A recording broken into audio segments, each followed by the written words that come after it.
সবাইকে হিন্দু বৌদ্ধ মুসলমান সব ধর্মের মানুষকে আহ্বান জানাবো যে আসেন এই বাংলাদেশটা আমরা 50 বছর আগে স্বাধীন করছিলাম, এটাকে সত্যিকার অর্থে একটা সুন্দর দেশ তৈরি করার জন্য, ভালো দেশ তৈরি করার জন্য আসেন আমরা সবাই এক হয়ে কাজ করি, যাতে করে আমরা এই দেশের উন্নয়ন করতে পারি, আমাদের কল্যাণ করতে পারি।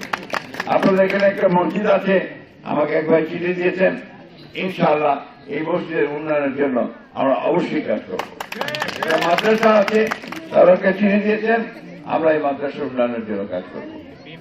কিন্তু শুধু মসজিদের মাদ্রাসা করলেই তো হবে না। আল্লাহ তাআলা আমাদেরকে যে কথাগুলো নিয়মগুলো আমাদেরকে করতে বলছেন সেগুলো করতে হবে, তাই না? তার মধ্যে কি বলছেন সবচেয়ে বড় কথা, যেটা হচ্ছে কি আমাদের ঈমান ঠিক রাখতে হবে, তাই না? আমাদেরকে নামাজ পড়তে হবে, আমাদের রোজা রাখতে হবে, এগুলো মুসলমানদের জন্য বলা হয়েছে।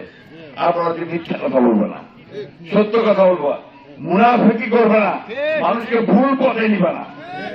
একটা দল আজকাল এই কাজটা শুরু করছে, আমি নাম বলবো না, বলেছে যে তোমার ভোট দিলে কি ফেরত দিতে হবে, বলেন আপনারা ভালো বলতে পারবেন, ঠিক না?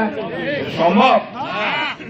আল্লাহ তুষ্টি সন্তুষ্টি না আদায় করতে পারি, আমি কি বেসতে যেতে পারবো? তাহলে কোন মার্কাকে ভোট যদি বেসতে যাওয়া যাইতো তাহলে সবাই বেসতে দেবে, ঠিক না? তো আমি ভাই ওই বিষয়ে বেশি কথা বলবো না।